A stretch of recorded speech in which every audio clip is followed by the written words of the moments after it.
Bonjour, dans cette vidéo je vais expliquer pourquoi il est bon d'observer les autres joueurs.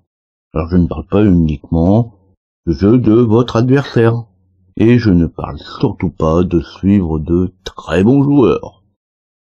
Si on ne voit pas plus loin que 2 coups à l'avance, suivre une personne qui maîtrise les coups en avance de 5 ou 6 coups, il est très souvent difficile de comprendre certains coups. Si en définitive on ne saisit pas toutes les raisons, je ne suis pas totalement convaincu que ça amène beaucoup, même si, sur ce point de vue, les avis divergent. Parfois, en suivant des parties, je voudrais bien, comme tout le monde, apporter mon avis, mais tout ça reste très enrichissant. Suivre simplement des parties sur Internet, c'est déjà très bien. Pour l'instant, ici, l'idée est de comprendre le principe.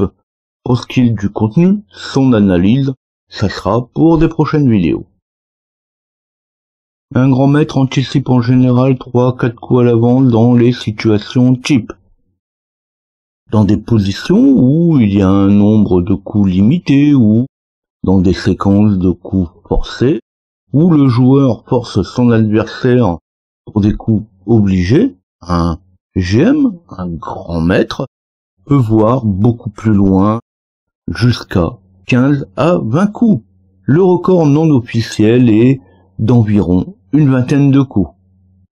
Alors je ne commente pas plus ce que j'ai déjà dit au sujet de ceux qui disent maîtriser 25 coups à l'avance. Sur la vue des coups à l'avance, tout est dit.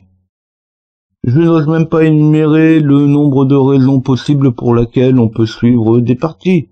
Si ce sont des joueurs que vous risquez de rencontrer, par exemple.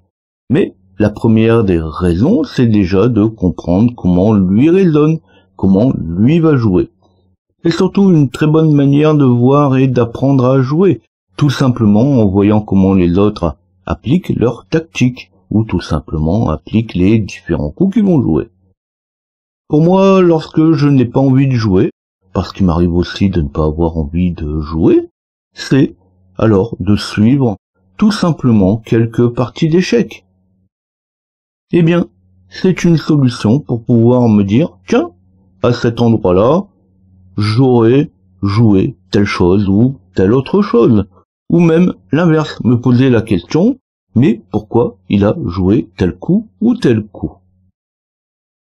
Alors c'est ce que je disais justement tout à l'heure à propos des parties de grands maîtres. Eh bien justement, si vous ne comprenez pas ce qu'il fait, ça ne sert pas à grand chose.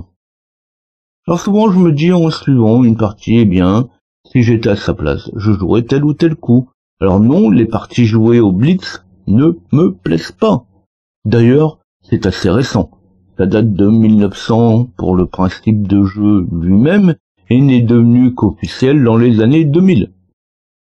Dans les années 2000, ça fait déjà 25 ans que je joue aux échecs. Évaluer mon avis sur un coup, ça me permet de vérifier si effectivement mon idée était bonne ou pas. On préférera alors aussi des parties de joueurs sensiblement d'un même niveau que soi, parfois d'un niveau un peu meilleur, mais finalement c'est quoi un meilleur niveau? Parfois d'un niveau un petit peu plus faible, ça permet aussi de se dire tiens, à cet endroit-là j'aurais plutôt fait ça. Bon, on a fait aussi le tour des niveaux. Ici je n'ai donné que quelques exemples, mais vous l'aurez compris, il y a des tas de raisons pour lesquelles on peut suivre différentes parties. Si vous avez une bonne mémoire, ça peut être aussi de retenir des combinaisons spécifiques. Bon, là dans ce cas-là, ça peut valoir le coup de suivre des très bons joueurs. Ceci dit, je ne crois pas trop aux personnes qui disent « j'ai retenu toutes les parties que j'ai jouées depuis 50 ans ». Bon, j'arrête là. J'espère juste que vous avez saisi le sens de ma présentation.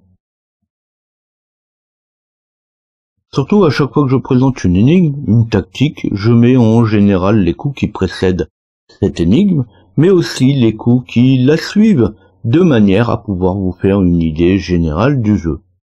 Alors non pas que je joue mieux que quelqu'un d'autre, alors non, ce n'est vraiment pas le cas. C'est juste que je pense qu'effectivement suivre un jeu ou plusieurs jeux, plusieurs types de joueurs, reste toujours une très bonne expérience.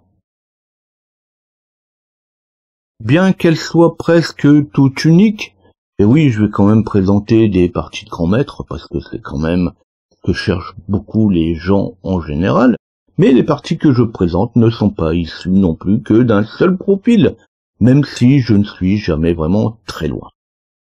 Chacun pourra suivre des parties d'échecs suivant l'idée, mais sachez que de toute façon ça ne peut que ramener du plus. J'espère que tout ça va encore vous permettre de progresser. Dans ce cas, vous pensez à liker. Des tactiques de jeu, il en existe des dizaines, des solutions d'énigmes. Là, il existe de toute façon pas de mots pour en exprimer le nombre.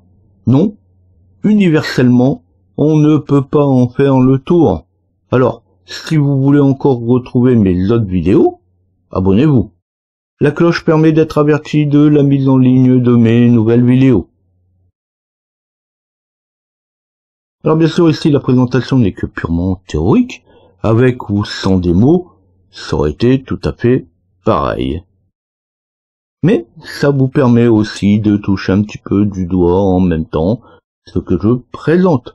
Alors et pour info, la partie que je montre ici se termine par un nul, par répétition de position, chacun restant un instant donné sur sa position.